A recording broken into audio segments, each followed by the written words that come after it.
Queridos irmãos, queridas irmãs, sejam bem-vindos mais uma vez ao nosso canal e a mais um vídeo de estudos sobre o Evangelho segundo o Espiritismo.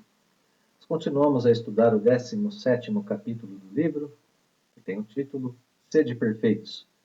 Agora estudaremos o item O Homem de Bem, correspondente ao subitem 3, portanto, desse capítulo 17, e que é composto por 20 parágrafos. Apesar do grande número de parágrafos, nós podemos destacar já agora, de início, que esses parágrafos, muitos deles são parágrafos pequenos, algumas frases apenas, e que Guilom Ribeiro, em sua tradução, a tradução que nós acompanhamos aqui, para o nosso estudo, e que está disponível no site da FEB, e para o qual nós temos um link aqui na descrição do vídeo, que essa tradução de Guilom Ribeiro sabiamente divide essas frases, separa essas frases em parágrafos, assim como o original em francês que nós temos para comparação. Então, é muito interessante notarmos isso, porque Kardec quis colocar essas características de modo bem pausado.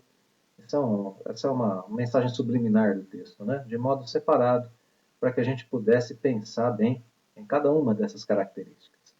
Como esse nosso estudo é um estudo um pouco mais rápido, um pouco mais voltado ao entendimento do texto, daquilo que o texto quer nos dizer, nós tomamos a liberdade de agrupar algumas dessas frases e vamos mostrando isso no decorrer do nosso estudo. Então, fica aqui a dica, né, e fica a intenção que nós temos sempre de incentivar o estudo, a continuidade do estudo do Evangelho, sua meditação, sua reflexão. Assim que nós encerramos o vídeo, que cada um em casa faça o aprofundamento das ideias, porque isso nos traz grandes avanços morais. Então vamos lá. Em resumo, nós podemos dizer que esse item nos ensina o modo pelo qual devemos nos guiar para nos tornarmos homens de bem. Apresenta as características que definem um homem de bem e ensina que isso não é tudo. Então ele apresenta as principais características que definem um homem de bem, né? E diz que isso não é tudo, mas que esse é o primeiro passo rumo à nossa perfeição. Nos tornarmos um homem de bem aqui na Terra é o primeiro passo para a nossa perfeição. Esse é o resumo do item. Vamos pensar um pouquinho naquele aspecto de continuidade, né, entre os itens estudados. No item anterior, nós aprendemos qual o tipo de perfeição que podemos alcançar aqui na Terra, que é a perfeição relativa. Qual é a sua essência, né? A caridade. Aprendemos também que ela nos aproxima de Deus. Bom, agora nós aprendemos as características de um homem de bem para cultivá-las em nós e darmos assim os primeiros passos nesse caminho. Então a gente vai poder, aprendendo essas características, buscar aquela perfeição relativa no nosso dia a dia. Então vamos aqui ao primeiro parágrafo do texto de Allan Kardec. Perdão, vamos voltar aqui. Pronto, agora sim. Primeiro parágrafo, subitem 3. O verdadeiro homem de bem é o que cumpre a lei de justiça, de amor e de caridade na sua maior pureza. Se ele interroga a consciência sobre seus próprios atos, a si mesmo perguntará se violou essa lei, se não praticou o mal, se fez todo o bem que podia, se desprezou voluntariamente alguma ocasião de ser útil, se ninguém tem qualquer queixa dele. Enfim, se fez a outrem tudo o que desejara lhe fizesse. Então aqui nós temos uma referência a uma das 10 leis morais presentes em O Livro dos Espíritos, para aqueles que quiserem aprofundar o estudo depois, né? Lei de justiça, de amor e de caridade. Está lá dentro da terceira parte do Livro dos Espíritos, que trata das leis morais. Quem quiser dar uma olhadinha nessa lei, né, de justiça, amor e caridade, vá ao Livro dos Espíritos e vai entender como praticar essa lei na sua maior pureza. Então, esse é o verdadeiro homem de bem, o que pratica essa lei. Fica o incentivo, então, ao estudo, né? Na sequência, o próprio parágrafo apresenta um resumo dessa lei. Como praticar essa lei? O resumo orienta a perguntar a si mesmo, né?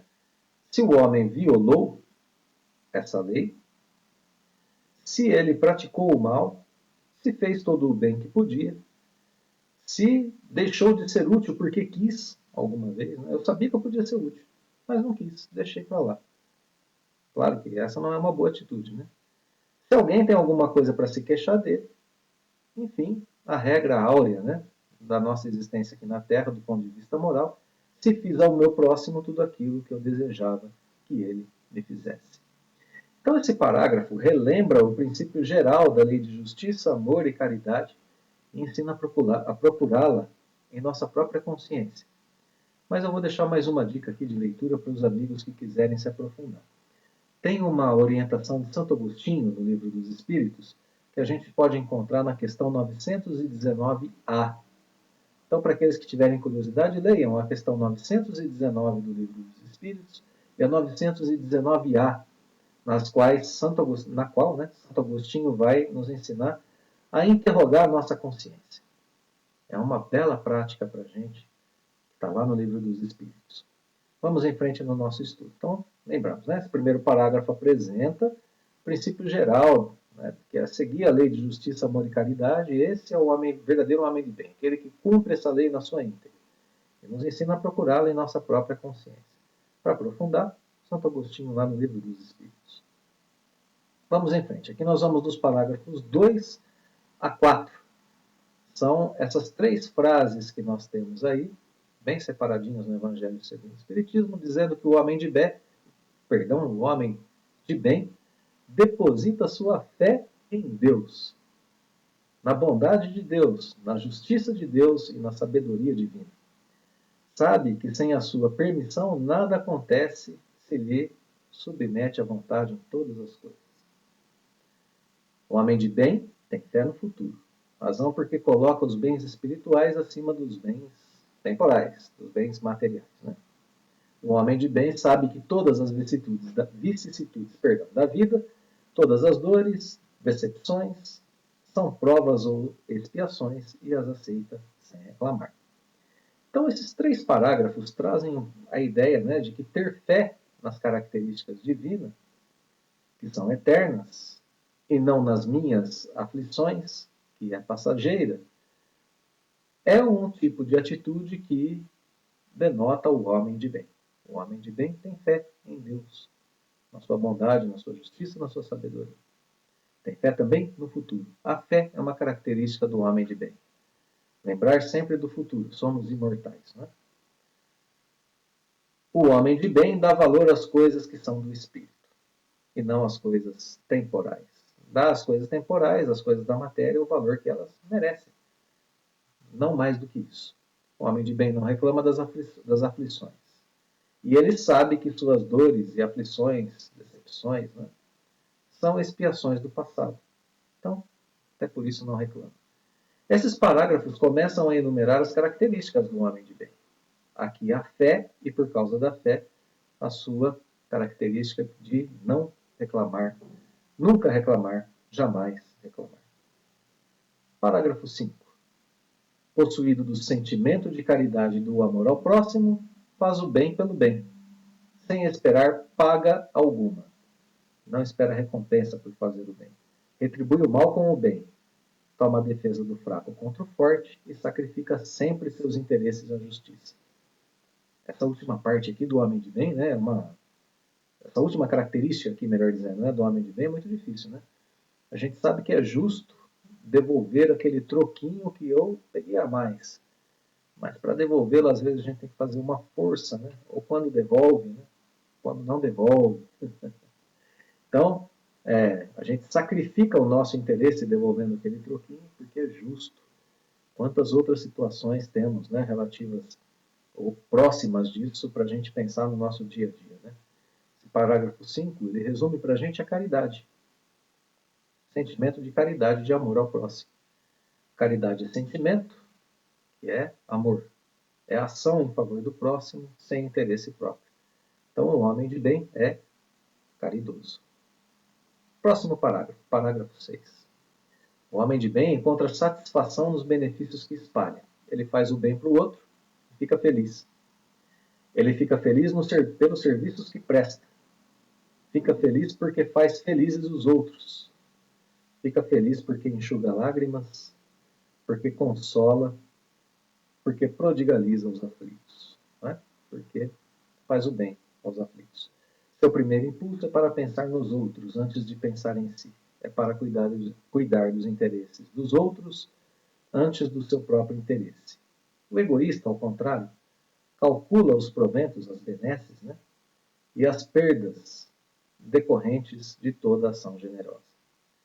Então, nesse sexto parágrafo, a gente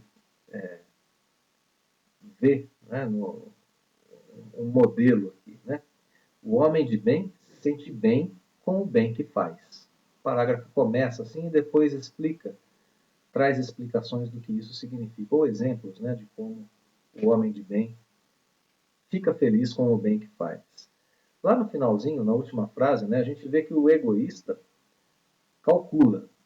O egoísta até espalha o bem, mas às vezes se sente mal por pensar que perdeu alguma coisa. Perdeu tempo, perdeu prestígio. Ele diz assim, eu podia estar usando esse tempo para o meu descanso, por exemplo. Certo? Egoísmo, né? Perdeu prestígio. Ah, eu estava lá junto com aqueles moradores de rua. Quem me viu lá, o que vai pensar de mim? Né? Pensa que perdeu prestígio. Perdeu bens materiais quando doa, mas não queria doar. Então, aqui é apresentado o modelo, né, de satisfação contra o modelo de sentimento de perda. O homem de bem faz o bem e fica feliz com o bem que espalha. Esse é o verdadeiro homem de bem. O egoísta, às vezes, faz o bem e não fica feliz com o bem que fez.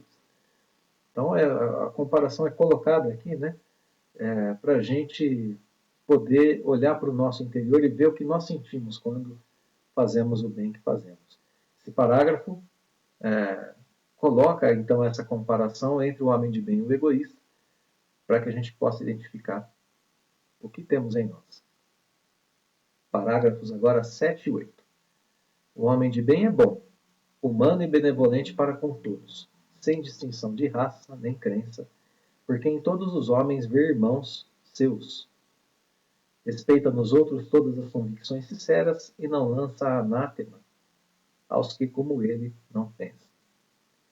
Ele não afasta, né, aqueles, não amaldiçoa, não afasta, não repele aqueles que não pensam como ele.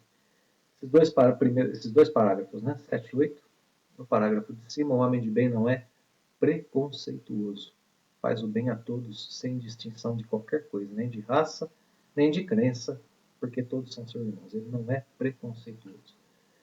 Não é orgulhoso, para achar que sempre tem razão e que seu ponto de vista é o único e é o superior. Então ele não é nem preconceituoso, nem orgulhoso. Parágrafo que mostra o homem de bem livre de preconceitos e de orgulho. Esses dois parágrafos. Né? Então, vamos retomando um pouquinho. Até aqui a gente viu características muito bonitas do homem de bem. Né? Aqui a gente viu que ele é livre de preconceito e de orgulho, viu que ele faz a caridade, a gente viu que o homem de bem tem fé, a gente está vendo características morais aqui muito poderosas, né, para a caracterização daquele que seria o homem de bem. Parágrafo seguinte. Em todas as circunstâncias, toma por guia a caridade. Olha só que bela passagem, né? Tendo como certo que aquele que prejudica a outrem com palavras malévolas, que fere com seu orgulho e o seu desprezo a suscetibilidade de alguém, que não recua a fragilidade aqui de alguém, né? Que não recua a ideia de causar um sofrimento, uma contrariedade, ainda que ligeira, quando a pode evitar, falta ao dever de amar o próximo e não merece a clemência do Senhor. Então aqui, o homem de bem é sempre guiado pela caridade, não se aproveita de quem sofre, de quem está fragilizado, suscetível, não ofende nem com palavras, jamais causa qualquer tipo de sofrimento aos outros, e se vem a simples ideia de causar um sofrimento aos outros, ele recua, ele não faz. Então esse é um homem de bem. Né? Esse parágrafo retoma e resume, de certa forma, os parágrafos anteriores. Ele retoma as ideias ali da caridade, as ideias da humildade, né? Da falta de orgulho, da falta de egoísmo, as ideias que estão colocadas anteriormente. Então, é um parágrafo que, de certa forma, resume um pouquinho o que já foi dito. Vamos ao parágrafo 10, que traz agora um olhar para dentro, né? O homem de bem não alimenta ódio, nem rancor, nem desejo de vingança. A exemplo de Jesus, perdoa e esquece as ofensas, e só dos benefícios se lembra, por saber que perdoado lhe será conforme houver perdoado. Aqui um âmbito interior, portanto. Até agora, o homem de bem era identificado nas atitudes externas, né, o que ele fazia pelos outros. Mas aqui um âmbito interior com mais destaque um pouco agora, porque um homem de bem não alimenta ódio, nem rancor, nem vingança. Não significa que ele não sinta. Interessante a gente perceber bem o que está escrito aqui, né? Ele não alimenta. Em algum momento ele pode sentir ódio, rancor ou desejo de vingança, mas ele não alimenta, não deixa crescer e faz com que isso desapareça dele. O homem de bem não é perfeito ainda. Ele pode sentir. A diferença dele entre os demais é que ele perdoa, ele se esforça por perdoar, ele se esforça por esquecer a ofensa, ele se esforça por esquecer essa ferida que é a ofensa, né? Quem tiver dificuldade com a questão do esquecimento da ofensa, retorne aos nossos estudos do capítulo 10 do Evangelho segundo o Espiritismo, né? Para entender o que é o esquecimento da ofensa. Então, o homem de bem se coloca nesse rumo, né? Esse parágrafo aponta para o tratamento interior que o homem de bem faz em si mesmo, com foco sempre no perdão. Vamos adiante. Parágrafos 11, 12 e 13. Os três agrupadinhos aqui trazem uma ideia em comum, né? Continua a explorar o interior, né? O homem de bem é indulgente para as fraquezas alheias, porque sabe que também necessita de indulgência e tem presente esta sentença do Cristo: atire-lhe a primeira pedra aquele que se achar sem pecado. O homem de bem nunca se compraz em buscar os defeitos alheios, nem ainda em evidenciá-los. Se a isso se vê obrigado, procura sempre o bem que possa atenuar o mal. E ele também estuda suas próprias imperfeições e trabalha incessantemente em combatê-las. Todos os esforços emprega para poder dizer no dia seguinte que alguma coisa traz em si de melhor do que na véspera. Então, aqui a gente continua a estudar o interior, né, de nós mesmos. A gente vê que o homem de bem não se aproveita e nem critica as fraquezas alheias, porque ele sabe que também as tem. Né? Primeiro parágrafo. Não sente prazer nos defeitos dos outros, nem os evidencia. Procura o bem que os pode atenuar. É difícil isso aqui também para a gente, né? Relevarmos as fraquezas alheias, não sentimos prazer em identificar os defeitos dos outros, porque quando a gente identifica um defeito no outro, parece que a gente se sobressai, né? É um pouquinho do nosso orgulho, né? É difícil também procurar atenuar esses defeitos, mostrando um bem que a pessoa tem. Né? Isso é colocar o outro em evidência. Então ele combate tudo isso, né? Combate suas próprias imperfeições. Esse aqui é o meio de combater as nossas imperfeições, né? A indulgência, né, com as fraquezas, não sentimos prazer nos defeitos alheios, combatermos em nós isso é o modo de combater as nossas próprias imperfeições e de apresentar em nós, no dia seguinte, sempre algo melhor do que tínhamos no dia anterior. Então, esses três parágrafos apresentam a indulgência como característica do homem de bem. É isso que está sendo colocado aqui, né? Vamos a mais três, parágrafos 14, 15 e 16. Não procura dar valor ao seu espírito, assim mesmo, né? Nem aos seus talentos, a expensas de outra. Aproveita, ao revés, todas as ocasiões para fazer ressaltar o que seja proveitoso aos outros. Não se envaidece da sua riqueza nem de suas vantagens pessoais, por saber que tudo que lhe foi dado pode ser-lhe tirado. Usa, mas não abusa dos bens que lhe são concedidos, porque sabe que é um depósito de que terá que prestar contas e que o mais prejudicial emprego que lhe pode dar é o de aplicá-lo à satisfação de suas paixões. Então, primeiro parágrafo, não se vangloria, não se acha melhor que os outros. Não tem vaidade por causa de suas riquezas interiores, por seus talentos, né? por suas capacidades como inteligência, por exemplo, e tantas outras que nós temos. Né? Não se vangloria disso. Não tem vaidade pelas posses materiais, no segundo parágrafo. porque sabe que Deus apenas as emprestou.